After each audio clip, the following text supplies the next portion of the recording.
Hello student. इसके पहले हम जो है केमिकल बॉन्डिंग पढ़ रहे हैं। इसी केमिकल बॉन्डिंग के अंतर्गत जो है हमने कोवैलेंट, कोऑर्डिनेट और आयनिक बॉन्ड में थोड़ा चर्चा हो गया था। अब इसके आगे इसी केमिकल बॉन्डिंग में पढ़ना बहुत इंपॉर्टेंट टॉपिक है आपका हाइड्रोजन बॉन्डिंग। तो हाइड्रोजन बॉन्डिंग पे हम चर्चा करते हैं। Hydrogen bonding very interesting topic है आपका। तो हाइड्रोजन बॉन्डिंग में सबसे पहले हम क्या जानेंगे कि हाइड्रोजन किस किस एटम के साथ जो है हाइड्रोजन बॉन्ड बना सकता है। वह है आपका क्या है, मेनली मोर इलेक्ट्रोनेगेटिव एलिमेंट होते हैं, जैसे कि फ्लोरीन है, क्लोरीन है, नाइट्रोजन है, ऑक्सीजन है। ये चार मेन आपके एलिमेंट हैं यह, जिससे हाइड्रोजन जो है आपका हाइड्रोजन बॉन्डिंग बनाता है। अब हाइड्रोजन बॉन्ड के लिए क्या होता है, जो पहले हाइड्रोजन आपका होता है, इस जितने भी मोर इलेक्ट्रोनेगेटिव एलिमेंट हैं इनके साथ पहले क्या बनाता है, एक कोवैलेंट बॉन्ड, सहसंयोजी बंध बनाता है, जैसे हमारे एफ। फिर उसके बाद क्या होता है, ये नाइबोरिंग, जैसे एक एच एफ हो गया, फिर आपने लिया एच एफ, फिर हमने ले लिया एच एफ। अब यहाँ देखना क्या है कि ये हाइड्रोजन पहले क्या बनाया, कोवैलेंट बॉन्ड। ये आपका हो गया कोवैलेंट बॉन्ड। ये भी क्या है आपका कोवैलेंट बॉन्ड। ये भी क्या है आपका कोवैलेंट बॉन्ड। ये तो एक अलग अलग आपका मॉलिक्यूल है, hydrogen fluoride, hydrogen fluoride, hydrogen fluoride, ये अलग अलग मॉलिक्यूल है। अब देखना इसमें क्या है कि हाइड्रोजन पहले क्या बनाया, पहले फर्स्ट फॉर्म में covalent bond with the highly electronegative element such as fluorine, chlorine, nitrogen, oxygen and so on. अब इसके बाद क्या होता है, इसी के जो अणु है, मतलब अणु कौन है, पड़ोसी वाला अणु है, इनके बीच में एक वीक इंटरेक्शन होता है। अब देखिए ये भी क्या है, फ्लोरीन और हाइड्रोजन, फ्लोरीन और हाइड्रोजन एक ऐसा है वीक इंटरेक्शन होता है, और यही दोनों वीक इंटरेक्शन आपके क्या कहलाते हैं, हाइड्रोजन बॉन्ड। ये आपका क्या हो जाता है, हाइड्रोजन बॉन्ड। लेकिन इसमें देखना क्या है कि fluorine is the more electronegative element, this it charges the it pull the bonding electron toward itself and contains in partial negative charge and other hydrogen atom contains a partial positive charge। कहने का अर्थ है उच्च विद्युत ऋण होने के कारण fluorine क्या करता है कि बॉन्डिंग इलेक्ट्रॉन को अपनी तरफ खींच लेता है, जिससे इस पर क्या होता है, पार्शियल नेगेटिव आवेश आ जाता है और हाइड्रोजन पर पार्शियल पॉजिटिव। सेम कंडीशन ऐसे दूसरे वाले पे, partial positive, partial negative, partial positive, partial negative. अब देखिए इनके बीच में कैसा हो गया, आयनिक इंटरेक्शन हो गया, एक पॉजिटिव एंड दूसरा नेगेटिव एंड हो गया आपका आयनिक इंटरेक्शन। तो कह सकते हैं कि इसमें क्या हुआ, इलेक्ट्रोस्टैटिक फोर्सेस ऑफ अट्रैक्शन बल कार्य करने लगता है। इस प्रकार हम हाइड्रोजन बॉन्ड को एक दूसरे रूप में डिफाइन कर सकते हैं। कैसे हो जाएगा, the electrostatic forces of attraction exist between the hydrogen and highly electronegative element in the neighbouring molecules called as the hydrogen bonding. या इसी कह सकते हैं, जब पड़ोसी अणुओं के मध्य हाइड्रोजन और उच्च विद्युत ऋणात्मक तत्वों के मध्य वैद्युत आकर्षण बल कार्य करता है, तो उसी वैद्युत आकर्षण बल को है एक नाम क्या देते हैं, हाइड्रोजन बॉन्ड। इसके और भी एग्जाम्पल हैं, जैसे आपका H2O है, H2O में भी आपका पाया जाता है हाइड्रोजन बॉन्डिंग। इसको भी हम दिखा सकते हैं, जैसे आपका हो गया H, यहाँ पे हो गया O, फिर यहाँ कर दीजिए H। Same oxygen is the more electronegative, it contains partial negative, it contain partial positive, partial, फिर डॉट डॉट डॉट, एक डॉटेड बॉन्ड में लगा वीक इंटरेक्शन है। फिर आपका आ गया हाइड्रोजन, फिर यहाँ पर कोवैलेंट बॉन्ड, फिर हो गया ऑक्सीजन, ये भी कोवैलेंट बॉन्ड, यहाँ partial negative, partial positive, partial positive, फिर डॉट डॉट डॉट करके, मतलब ये वीक इंटरेक्शन बॉन्ड दिखाना आपको। फिर यहाँ पर हाइड्रोजन, फिर आपका हो गया ऑक्सीजन, फिर यहाँ पर आपका हो गया hydrogen, partial positive, partial positive, partial negative, अब ये dot.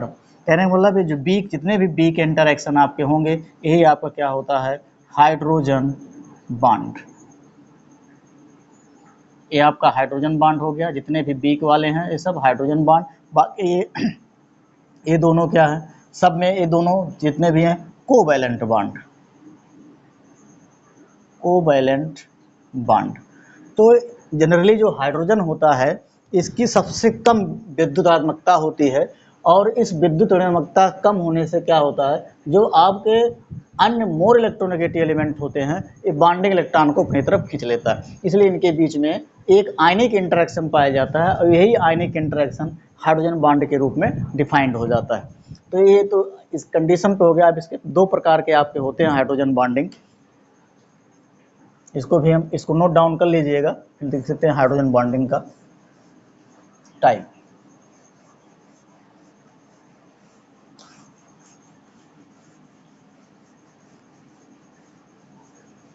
Types of hydrogen bonding.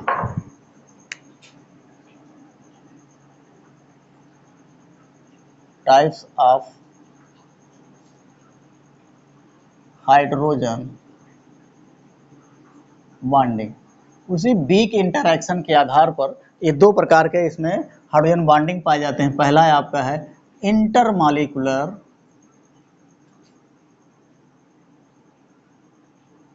Hydrogen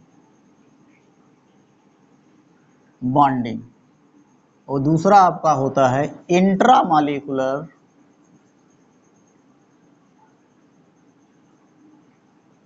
hydrogen bonding. दो प्रकार के आपके होते हैं, तो पहले डिस्कस करते हैं इंटरमॉलिक्यूलर पर। तो इंटरमॉलिक्यूलर हाइड्रोजन बॉन्डिंग क्या होगा, अभी इसके पहले हमने एग्जांपल दिया था HAF, H2O, NH3 या पैरा क्लोरोफिनाल या पैरा नाइट्रोफिनाल, ये सब इसके एग्जांपल हैं इंटरमॉलिक्यूलर हाइड्रोजन बॉन्डिंग के। तो इसको भी जैसे उसके पहले मैंने बताया था डिफिनेशन, सेम डिफिनेशन कह सकते हैं। The electrostatic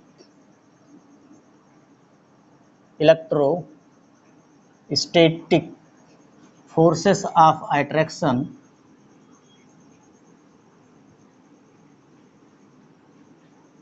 exist between hydrogen and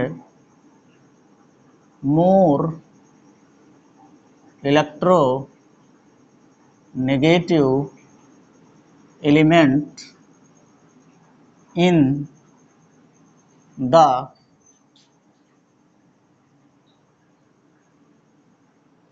neighboring molecule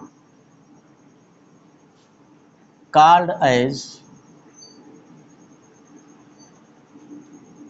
intermolecular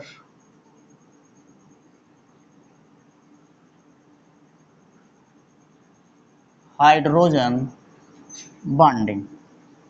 ये इसका डिफिनेशन होगा। मेन डिफिनेशन में क्या करना है, यहीं पर नाइबरिंग नहीं जोड़ना, बाकी सब हो जाएगा। The electrostatic forces of attraction exist between the hydrogen and more electronegative element in the neighbouring molecules called as the intermolecular hydrogen bonding. इसका example HAF, H2O, NH3, para chlorophenol, para nitrophenol,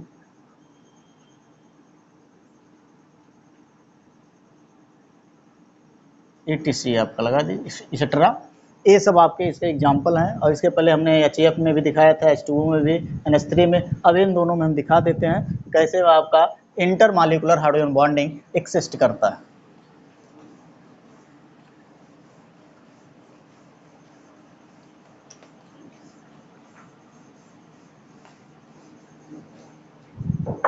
para nitrophenol है, अब देखिए यहाँ हो गया O, यहाँ हो गया HCl dot dot dot dot HO, फिर आपका हो गया Cl डॉट डॉट डॉट। आए देखिए एक मोर इलेक्ट्रोनेगेटिव एलिमेंट, ये क्या हो गया हाइड्रोजन, इस पर क्या हो गया पार्शियल पॉजिटिव, इस पर क्या हो गया पार्शियल नेगेटिव। अब ये क्या आपका कोवैलेंट बॉन्ड, ये आपका हो गया हाइड्रोजन बॉन्ड, हाइड्रोजन बॉन्ड, और ये आपका है covalent bond.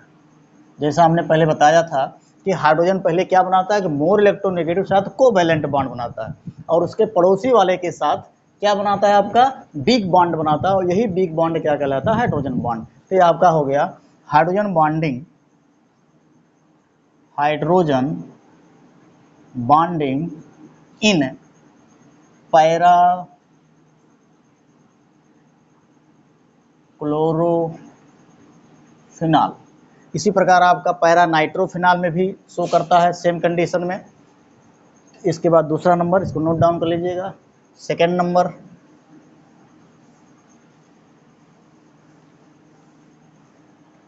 Intramolecular hydrogen bonding. Intramolecular hydrogen bonding. थोड़ा सा केवल डिफरेंस है डिफिनेशन में। The electrostatic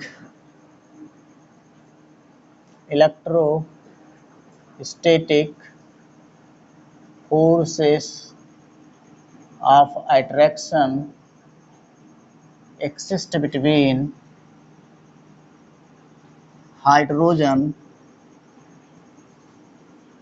and more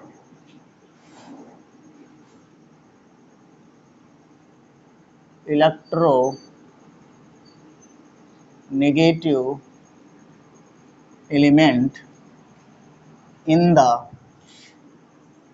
same compound called as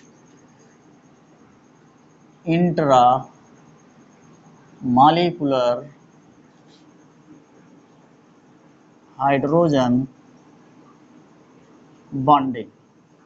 मतलब कहने मतलब एक ही यौगिक में हाइड्रोजन और उच्च विद्युतकणीय तत्वों के मध्य कार्य करने वाले वैद्युत आकर्षण बल को ही क्या नाम देते हैं? अंतराणुक हाइड्रोजन बॉन्डिंग, या इंग्लिश में the electrostatic forces of attraction exist between hydrogen and more electronegative element in the same compound called as the intramolecular hydrogen bonding. अब इसका एग्जाम्पल क्या है? अभी हमने लिया था पैरा पे, अब उसी कंडीशन कर दीजिए आर्थो क्लोरोफिनाल।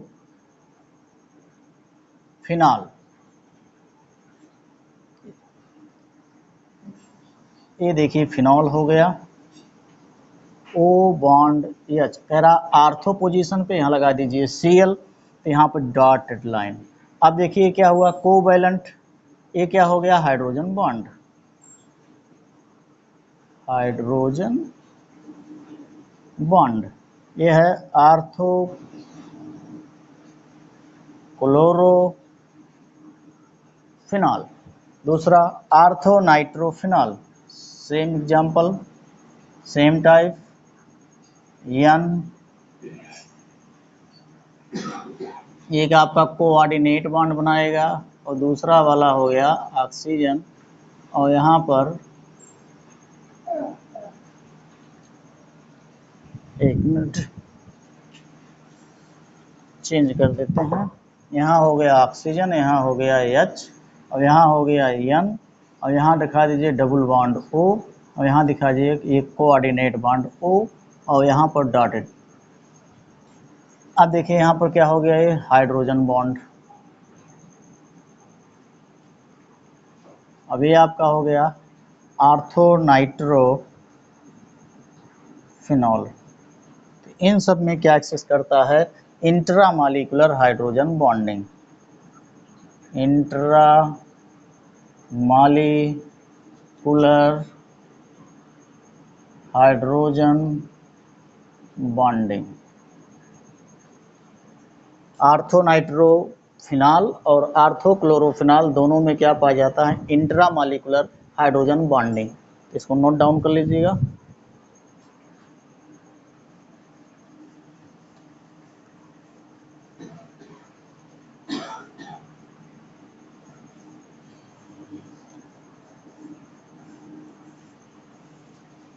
अब इसके बाद nature of hydrogen bonding.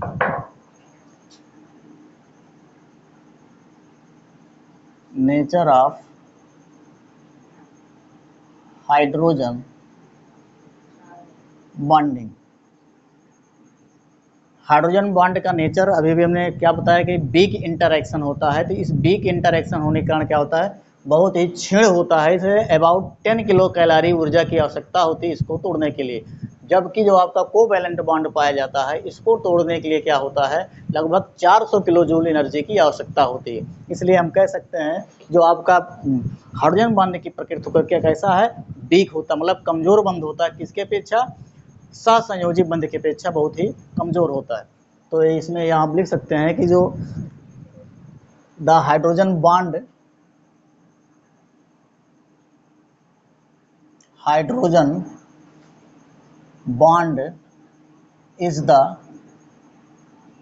is weaker than hydrogen bond is weaker than covalent bond due to about 10 kilojoule energy required to break the hydrogen bond in the comparison of covalent bond. About 400 kilojoule energy is required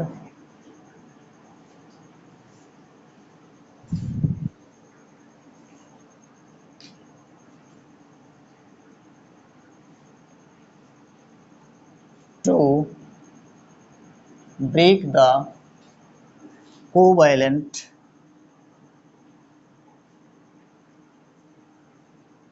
bond. Hence, the hydrogen bond is weaker than the covalent bond. ये आपका nature है hydrogen bonding का। इसका application भी है, आप लोग पढ़े होंगे, वाटर H2O में क्या पाया जाता है, इंटरमॉलिक्यूलर हाइड्रोजन बॉन्डिंग पाई जाती है। और आप लोगों ने आइस देखा होगा, बर्फ, तो बर्फ में किस रूप में, बर्फ भी का कंपोजिशन क्या, मतलब आइस आप लेते हो, कंपोजिशन क्या है H2O। वाटर आप लेते हो, इसका भी कंपोजिशन क्या है H2O। तो आइस H2O हुआ, तो आइस में क्या होता है, ये टेट्राहेड्रल फैशन में पाया जाता है। जैसे मान लीजिए आपका हो गया ऑक्सीजन सेंटर में, और एक तो आपका एच इधर होता है, एक आपका एच इधर होता है, फिर सेम कंडीशन ऐसे फिर जाएगा, फिर एच हो जाएगा, फिर ऐसे जाएगा, फिर एच हो जाएगा। मतलब कहने का अर्थ है कि इसमें 4 बॉन्डिंग पाए जाते हैं, और कैसा होता है, टेट्राहेड्रल फैशन में H2O। और इसी वीक इंटरएक्शन के कारण जो आइस होता है इसमें क्या पाता है, इंटरमॉलिक्यूलर स्पेस पाया जाता है, मतलब खाली स्थान होता है। तो जब वही आपका टूटता है हाइड्रोजन बॉन्डिंग, तो क्या होता है, इसके आयतन में थोड़ी सी कमी हो जाती है। कहने का मतलब इसमें आपका आयतन में कमी, और उसी आयतन में कमी अबाउट नियर 0 से लेकर 4 डिग्री सेल्सियस तक ये आपका पाया जाता है। जब हम आइस को 0 से 4 डिग्री सेल्सियस में हीट या एनर्जी मिलती है या हीट दिया जाता है, तो आइस के मॉलिक्यूल क्या होते हैं, पिघल जाते हैं, मेल्ट हो जाते हैं, और पिघलने के बाद इसके आयतन में कमी हो जाती है। और जब इसके ऊपर अगर हम ताप देते हैं तो इसके आयतन में प्रसार होता है, expansion in take place in the volume of the water या आइस मॉलिक्यूल कह सकते हैं, कब अबाउट 0 to 4 डिग्री सेल्सियस। इसका ये बहुत बेस्ट एप्लीकेशन है। और भी एप्लीकेशन आपके मिलते हैं, जैसे आपका H2O एट ऑर्डिनरी टेम्परेचर, मतलब सामान्य ताप पर H2O क्या होता है, लिक्विड, H2 होता है लिक्विड, जबकि H2S ये होता है गैस फॉर्म में। इसका भी रीजन क्या है कि H2O में क्या पाया जाता है, इंटरमॉलिक्यूलर हाइड्रोजन बॉन्डिंग, जबकि H2S में क्या होता है, कोई भी हाइड्रोजन बॉन्डिंग नहीं एक्सिस्ट करता है। इसीलिए H2O क्या होता है, ये लिक्विड स्टेट में होता है, जबकि आपका H2S क्या होता है, गैसियस फॉर्म में। एक एप्लीकेशन इसका ये भी है। और एक एप्लीकेशन यही है कि मतलब आइस का टुकड़ा होता है पर जल के ऊपर सतह पर तैरता क्यों है, इसका रीजन यही है कि आइस में क्या होता है, इंटरमॉलिक्यूलर स्पेस पाया जाता है, इसलिए बर्फ का टुकड़ा आपके जल की सतह पर क्या होता है, तैरता रहता है। अगर वही आपका बॉन्डिंग टूट जाएगा तो वही बर्फ का टुकड़ा फिर क्या जल में मिल जाता है, फिर आपको दिखाई नहीं, लेकिन हाँ वो H2O में तब भी आपका इंटरमॉलिक्यूलर हाइड्रोजन बॉन्डिंग हमेशा एक्सिस्ट करता है। यदि आप दो या दो से अधिक मॉलिक्यूल एक साथ पाए जाएंगे तो आपका इंटरमॉलिक्यूलर बॉन्ड एक्सिस्ट करेगा, और जैसे ही इंटरमॉलिक्यूलर बॉन्ड एक्सिस्ट करेगा तो क्या हो जाएगा, लिक्विड फॉर्म में। लेकिन अगर इसी को ज़्यादा हीट मतलब क्या 100 डिग्री सेल्सियस तापमान दे दें तो क्या होता है, यही H2O जितने भी हाइड्रोजन बॉन्डिंग है ऑल ऑफ सेपरेटेड, सारे के सारे टूट जाते हैं। और क्या होता है, एक H2O केवल अलग है, एक H2O अलग हो गया, एक H2O अलग हो गया, फिर H2O अलग हो गया। इनके बीच में कोई भी हाइड्रोजन बॉन्डिंग एक्सिस्ट नहीं करता है। कब, जब ये 100 से ऊपर, कहने मतलब सारे H2O मॉलिक्यूल अलग हो जाएं तो इनके बीच में कोई भी हाइड्रोजन बॉन्डिंग नहीं होता। तो कौन सा बॉन्ड एक्सिस्ट करने लगता है, तब आपका होता है van der Waals forces, because the H2O exist in the gaseous form. और जब गैसियस फॉर्म में होता है तो वान डेर वाल्स फोर्स वहां पर एक्ट करने लगता है, क्योंकि गैसों में ही वान डेर वाल्स फोर्स एक्सिस्ट करता है। तो ये सब आपके हाइड्रोजन बॉन्डिंग के कंडीशन थे और इसका एप्लीकेशन था। फिर नेक्स्ट टॉपिक में फिर आगे मिलते हैं। धन्यवाद।